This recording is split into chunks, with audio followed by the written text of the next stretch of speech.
अस्सलामुअलैकुम वरहमतुल्लाहि वबरकातुहू। आज हम क्लास 11th का सख़ल का हमारा जो चैप्टर हमने स्टार्ट किया था ग्रेविटेशन, उसका लास्ट पार्ट डिस्कस करेंगे।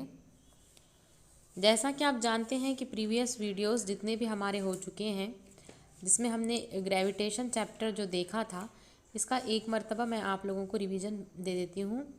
इस सबक में हमने सख़ली क़ुव्वत के बारे में देखा था, ख़ुसूसियात, केपलर के क़वानीन, जो 3 क़वानीन थे।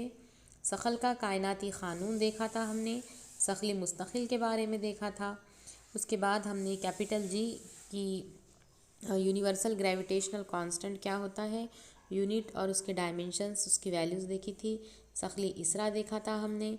उसके बाद जो सख़ली इसरा जो है, हमने ऊंचाई के साथ, गहराई के साथ जो इसरा में सख़ली इसरा में तब्दीली आती है, वो भी हम देख चुके हैं। जो ग्राफ था variation of G due to the depth and the height from the earth surface, ये भी हम देख चुके हैं। उसी तरीक़े से हमने जो है सख़ली हवा के बारे में देखा, फ़िरारी रफ्तार के बारे में देखा, अर्ज़ी सैयारचे जो सैटेलाइट होते हैं, अर्थ सैटेलाइट, उनके बारे में देखा हमने, और सैयारचों के जो इत्तलाक़ात हैं वो देखा हमने।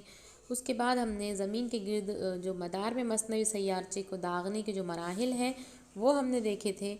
किस तरीक़े से रॉकेट का इस्तेमाल करके जो है 2 मरहलाई रॉकेट का इस्तेमाल करते हुए मसनवी सैयारचे को दागा जाता है। उसके बाद हमने फ़ासिल रफ्तार के लिए जो है गर्दिशी सैयारचे की फ़ासिल रफ्तार और वो कौन से अवामिल पर मुनस्सिर होता है, ये हम देख चुके हैं। और सख़ली इसरा की भी इस्तिलाह हम जो है वो देख चुके हैं। उसी तरीक़े से मैंने आपको दागने के बाद जो उफ़क़ी चाल पर मुनस्सिर सैयारचे के मुख्तलिफ़ इम्कानी मदार है वो भी बता चुकी हूँ मैं, जो शराइत होती है उसके, और इसकी डायग्राम्स भी हम देख चुके हैं। आज का जो वीडियो हमारा लास्ट वीडियो है इस चैप्टर से, और हम इसके न्यूमरिकल्स भी जो है वो देख चुके हैं। तो अब हमें क्या देखना है कि ज़मीन के गिर्द दायरवी मदार में सैयारचे के दौर के लिए फ़िक्र अख्ज़ करना है। इम्पॉर्टेंट क्वेश्चन है कि हम फ़र्ज़ कर रहे हैं कि एक सैयारचा है या जो सैटेलाइट है, और वो ज़मीन के गिर्द क्या कर रहा है, दायरवी मदार में घूम रहा है, सर्कुलर पाथ में वो घूम रहा है। तो हमें ये बताना है कि सैयारचे के गर्दिशी दौर का मुरब्बा मदारी निस्फ़ क़ुतर के मुकब के रास्त मुतनासिब होता है। जैसा कि आपको पता है, किसने कहा था, केपलर का तीसरा क़ानून आपको याद होगा। तीसरा क़ानून क्या था, T² is directly proportional to R³ है ना। T² क्या है, डायरेक्टली प्रोपोर्शनल टू R³, यानी सैयारचे के, किसके, सैयारचे के दौर का मुरब्बा, दौर यानी कौन है, पीरियड है, टाइम है, इसका मुरब्बा यानी कि T²। निस्फ़ क़ुतर के मुकब के, निस्फ़ क़ुतर क्या है हमारा, R है, उसका क्या लेना है, हमें मुकब लेना है कि कौन से तनासुब में होता है, रास्त मुतनासिब होता है डायरेक्ट प्रोपोर्शन में। T² is directly proportional to R³, ये आपको साबित करना है। क्वेश्चन 2 तरीक़े से पूछा जाता है, सैयारचे के दौर के लिए फ़िक्र अख्ज़ कीजिए, या फिर क्वेश्चन पूछा जाएगा T² is directly proportional to R³, ये क्या कीजिए, साबित कीजिए। तो सबसे पहले आपको क्या करना होगा, वक्त दौरान या दौरान वक्त का क्या है, लिखना होगा। किसे कहते हैं ना, वक्त दौरान या टाइम पीरियड किसे कहते हैं, किसे कहते हैं हम टाइम पीरियड, जब सैयारचे के ज़रिए ज़मीन या सैयारे के गिर्द एक गर्दिश मुकम्मल करने के लिए दरकार वक्त को सैयारचे का वक्त दौरान कहते हैं, जिसे कैपिटल T से ज़ाहिर किया जाता है। क्या कह रहे हैं हम कि ज़मीन के या सैयारे के अतराफ़ कौन घूम रहा है, सैयारचा, सैटेलाइट क्या कर रहा है, घूम रहा है। तो उसको एक गर्दिश मुकम्मल करने के लिए जो वक्त लगता है, इसे हम सैयारचे का वक्त दौरान यानी कि T कहते हैं। अब यहाँ पर हमें क्या करना है, इसकी जो है वो डेरिवेशन यहाँ पे क्या करनी है, निकालनी है। तो देखिए डेरिवेशन कैसे निकालेंगे हम यहाँ पर जो है फ़र्ज़ करेंगे कि कोई m कमियत का सैयारचा सतह ज़मीन से h ऊंचाई पर गर्दिश कर रहा है। फ़र्ज़ कीजिए ज़मीन या सैयारे की कमियत m है और इसका निस्फ़ क़ुतर R है। ये तस्वुर किया जाता है कि ज़मीन या सैयारे की तमाम कमियत इसके मरकज़ में मरकूज़ रहती हैं और दायरवी गर्दिश के दौरान सैयारचे की रफ्तार फ़ासिल रफ्तार vc होंगी। अब देखिए क्या कह रहा है, यहाँ पर जो है आपको क्या करना होगा, एक डायग्राम है तो हम हमारी सहूलत के लिए क्या कर लेते हैं, बना लेते हैं। देखिए कैसे करेंगे हम, यहाँ पर हम फ़र्ज़ कर रहे हैं कि ये क्या है, ज़मीन है। आपको पता है कि ये जो है, ये यहाँ पर हम क्या बना रहे हैं, ये ज़मीन बना रहे हैं। ये हो गया है ज़मीन, और ज़मीन की कमियत क्या होती है, कैपिटल M होती है, और ज़मीन का निस्फ़ उत्तर क्या होता है, कैपिटल R है। अब देखिए यहाँ पर हम क्या कर रहे हैं, इस तरीक़े से ये h हाइट पर, इस सेंटर से लेकर तो कितनी हाइट पर, h हाइट पर यहाँ पर कौन घूम रहा है बता रही हूँ मैं, सैटेलाइट घूम रहा है, जिसकी मास क्या है, स्मॉल m है। इस तरीके से सैटेलाइट क्या कर रहा है, घूम रहा है, और इसकी जो क्रिटिकल वेलोसिटी है, जो फासिल रफ्तार है, वो फासिल रफ्तार कितनी है, इसकी vc है। आ गई ये बात समझ में आपके कि हमने क्या किया है, एक स्मॉल m कमियत का क्या किया है, एक सैयारचा सतह ज़मीन से कितनी बुलंदी पर लिया। देखिए ज़मीन की सतह से कितनी बुलंदी पर है, h हाइट पर है। फ़र्ज़ कीजिए ज़मीन या सैयारे की कमियत m है। ये जो ज़मीन है इसकी कमियत क्या है, कैपिटल M है, और ज़मीन का निस्फ़ उत्तर कितना है बोल रहा है, कैपिटल R है। और हमें ये तसव्वुर करना है कि ये जो ज़मीन है, ये सैयारा है, इसकी तमाम कमियत इसके मरकज़ में मरकूज़ होती है। तो हमें पता है कि फासिल रफ्तार क्रिटिकल वेलोसिटी को vc से रिप्रेजेंट किया जाता है। अब आपको पता है रफ्तार का फार्मूला होता है हटाओ बटे वक्त, है ना, velocity is equals displacement upon time. अब रफ्तार का रफ्तार हटाओ कितना हुआ है, यहाँ से सपोज स्टार्ट किया था सैटेलाइट ने और ये गोल पूरा घूम रहा है, तो हटाओ किसके बराबर हो गया है, मुहित के बराबर हो गया। एक गर्दिश के लिए हटाओ कितना हो गया, मुहित के बराबर, और वक्त क्या है, वक्त दौरान। अब रफ्तार कौन सी है, क्रिटिकल वेलोसिटी, हम इसे vc से क्या करते हैं, ज़ाहिर करते हैं। और मुहित कितना है दायरे का, आपको पता है 2πr, कितना है 2πr। तो एक फार्मूला आप याद रखिए, स्मॉल r जो होता है वो कैपिटल R प्लस h लेना है हमें। स्मॉल r जो है वो कितना लेना है, कैपिटल R प्लस h। देखिए यहाँ से यहाँ तक ये जो सतह है, ज़मीन की सतह से जो ज़मीन का रेडियस है, निस्फ़ उत्तर है, वो कितना है, R है, और सतह से इतनी हाइट पर है, h हाइट पे है, R प्लस h यानी क्या होता है, स्मॉल r होता है। तो यहाँ पर फार्मूला क्या कह रही थी मैं, vc इज इक्वल्स टू, आपको पता है v इज इक्वल टू क्या होगा फार्मूला, 2πr, क्या होगा, vc is equals to 2πr upon t, इस तरीके से होगा ना, v is equals to 2πr upon में क्या आ जाएगा, t आ जाएगा। लेकिन स्मॉल r की जगह पे क्या लिखना है, हमें r प्लस h रखना है। तो यहाँ पर v की जगह पे vc हो गया, 2π की जगह पे 2π, स्मॉल r की जगह पे r प्लस h, और ये t की जगह पे t। तो vc is equals to under root gm upon r plus h। ये तो फासिल रफ्तार का फार्मूला हम कल निकाल चुके हैं। अब देखिए इक्वेशन नंबर 1 और इक्वेशन नंबर 2 में लेफ्ट हैंड साइड पे क्रिटिकल वेलोसिटी vc आप लोगों को नज़र आ रही है। ये जो क्रिटिकल वेलोसिटी है ये लेफ्ट हैंड साइड में इक्वल है, इसका मतलब राइट हैंड साइड का भी पार्ट जो है वो इक्वल हो जाएगा। राइट हैंड साइड में 2π into bracket r plus h by T और under root gm upon r plus h, यहाँ तक हो गया है। यानी मसावत नंबर 1 और मसावत नंबर 2 को हमने क्या किया है, मसावी किया है।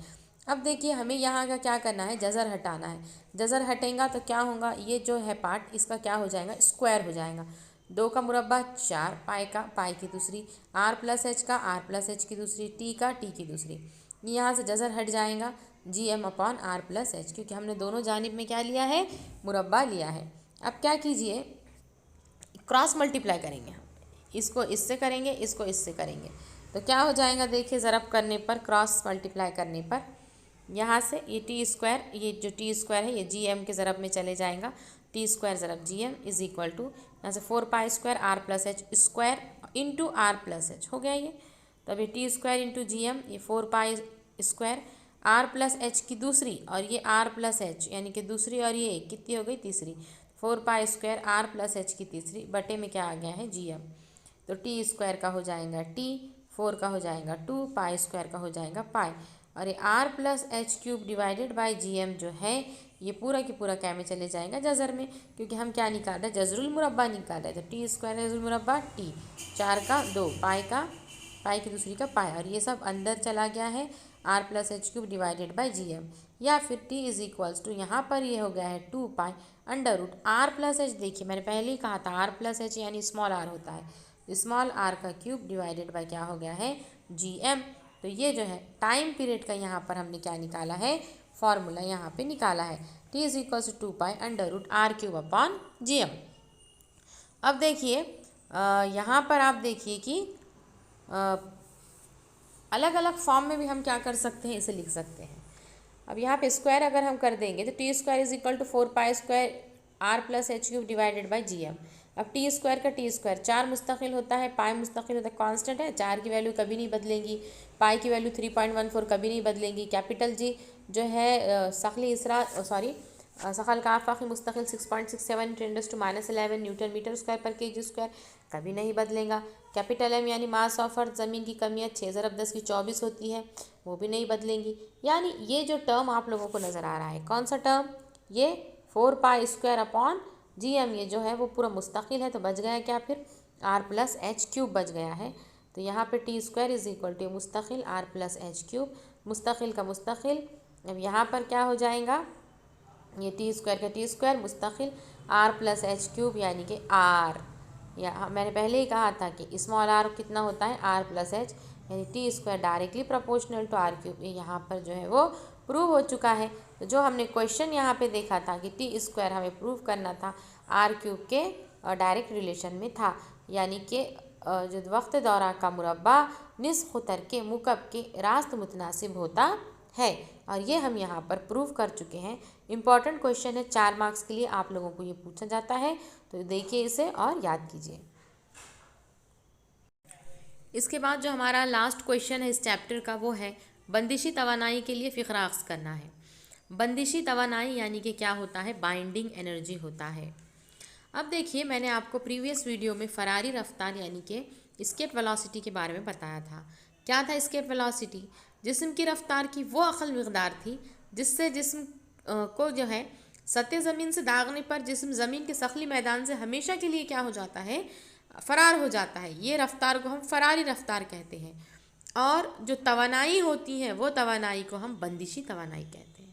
सैयारचे की तवानाई की वो कम अज़ कम मक़दार, वो कम से कम मक़दार जिसके सबब, जिसकी वजह से क्या हो जाता है, सैयारचा ज़मीन के सखली मैदान से फ़रार हो जाता है। तो ये तवानाई को हम बंदिशी तवानाई यानी बाइंडिंग एनर्जी कहते हैं। अब आपको जो है बाइंडिंग एनर्जी का क्या करना है, निकालना है, इसकी डेरिवेशन निकालना है। तो क्या करेंगे हम, वही लिखेंगे हम कि फ़र्ज़ कीजिए कि एम कमियत का क्या है, एक सैयारचा है और उस सतह ज़मीन से क्या है, एच हाइट पर है, एच बुलंदी पर वो वाक़े है। ये गर्दिश क्या है कर रहा है, कौन, सैटेलाइट, किसके अतराफ़ में, ज़मीन के अतराफ़ में। दायरवी गर्दिश के दौरान सैयारचे की फासिल रफ्तार वीसी होती है, जैसा कि आपको पता है। और सैयारचा में जो है वो दोनों किस्म की तवानाइयाँ हैं, तवानाई बिल हरकत भी होती है और तवानाई बिल ख़वा भी होती है। तो आपको पता है तवानाई बिल हरकत का फार्मूला क्या होता है, ½ mv², है ना। Kinetic energy is equals to ½ mv², V कितना है, वीसी के बराबर, तो ½ mvc²। अब सतह ज़मीन पर हालत सुकून में एम कमियत के सैयारचे की रफ्तार 0 होगी, इसलिए तवानाई बिल हरकत काइनेटिक एनर्जी जो है वो 0 होगी। बात समझ में आ गई है। अभी क्या कर रहा है, सैयारचा जो है वो हालत सुकून में है, वो क्या कर रहा है, कहीं पर भी अभी जो है वो हरकत नहीं कर रहा है। जब हरकत ही नहीं करेगा तो उसकी रफ्तार 0 होगी, जब उसकी रफ्तार ही नहीं है तो उसके अंदर तवानाई बिल हरकत ही नहीं होंगी, यानी काइनेटिक एनर्जी 0। लेकिन ज़मीन की सखली क़ुव्वत के सबब तवानाई बिल ख़वा -gmm/r होती है, पोटेंशियल एनर्जी जो होती है -gmm/r होती है। अब टोटल एनर्जी, मजमूई तवानाई किसे कहते हैं हम, kinetic energy plus potential energy. तो काइनेटिक एनर्जी कितनी है, कहीं मैंने अभी हमने कहा कि 0 है, प्लस पोटेंशियल एनर्जी कितनी है -gmm/r। तो ये प्लस माइनस माइनस हो गया, तो ये हो जाएगा -gmm/r, यानी कि टोटल एनर्जी कितनी होती है -gmm/r। देखिए इंपॉर्टेंट क्वेश्चन है, MCQ से पूछे जाते हैं कि जब सैयारचा जो है हालत सुकून में होता है उस वक्त तवानाई बिल हरकत काइनेटिक एनर्जी 0 होती है, तवानाई बिल ख़वा -gmm/r होती है, और टोटल एनर्जी मजमूई तवानाई भी -gmm/r होती है। अब चूँकि बंदिशी तवानाई जो होती है, बाइंडिंग एनर्जी जो होती है, वो मजमूई तवानाई के या टोटल एनर्जी के कैसी होती है, मसावी और मुखालिफ होती है। देखिए याद रखें क्या कह रही हूँ मैं, कि जो बाइंडिंग एनर्जी होती है, कौन होता है, जो बाइंडिंग एनर्जी होती है वो टोटल एनर्जी के इक्वल होती है, मगर उसका जो डायरेक्शन होता है वो क्या होता है, निगेटिव होता है, वो मुखालिफ होती है। तो BE is equals to minus क्या होता है, TE के होता है। तो यानी जो BE की वैल्यू आई, BE की वैल्यू कितनी है, यहाँ पे देख सकते हैं आप, BE की वैल्यू कितनी है, जो है टी ई की वैल्यू कितनी है -gm/r, तो बी ई की क्या हो जाएंगी +gm/r। तो ये जो है सैयारचे की बंदिशी तवानाई का क्या है फ़िक्रा है। अब उसी तरीके से यहाँ पर आप देखिए कि आपको जो है सैयारचे की फरारी रफ्तार के लिए कह रहा है कि आपको फरारी रफ्तार निकालना है, एस्केप वेलोसिटी। तो देखिए kinetic energy is equal to binding energy, सैयारचे की तवानाई बिल हरकत सैयारचे की बंदिशी तवानाई के मसावी होती है। तवानाई बिल हरकत यानी ½ mv² इज इक्वल्स टू बंदिशी तवानाई क्या है gm/r, ये है ना यहाँ पर। और यहाँ पे तवानाई बिल हरकत एस्केप निकालना है हमको, इसलिए वी ई लिखा। देखिए गौर कीजिए यहाँ पर क्या है वी ई लिखा है। अब क्या हो जाएगा देखिए स्मॉल एम यहाँ का जो है ये स्मॉल एम यहाँ का कैंसल, स्मॉल एम यहाँ का कैंसल, तो ये हो गया है ve² यहाँ से divided by 2 is equal to gm/r। तो यहाँ पे क्या हो जाएगा ये जो ve² की जगह पे ve² ये जैसा कि वैसा रहेगा, और ये 2 जो है वो gm के मल्टीप्लाई में जाएगा, तो ये हो जाएगा 2gm/r। अब हमें बस ve निकालना है, तो ve इज इक्वल्स टू ये हो जाएगा जज़र में तो 2gm/r। तो ये इस तरीके से फ़िरारी रफ्तार जो होती है इसका हमने फ़िक्रा जो है वो अक्स किया है। यहाँ पर बंदिशी तवानाई और यहाँ पे फ़रारी रफ्तार हमने निकाला है। तो आज यहाँ पर हमारा जो फिज़िक्स का सेकंड चैप्टर हमने स्टार्ट किया था, एक्चुअल में आपका 5th चैप्टर था सखल, लेकिन हमने जो है यूनिट एंड डायमेंशन के बाद इसे स्टार्ट किया था। तो ये ख़त्म होता है, तो आप इसके तमाम पॉइंट्स को नोट कीजिए, लिखिए, याद कीजिए, और कोई डाउट है तो पूछिए। अल्लाह हाफिज़।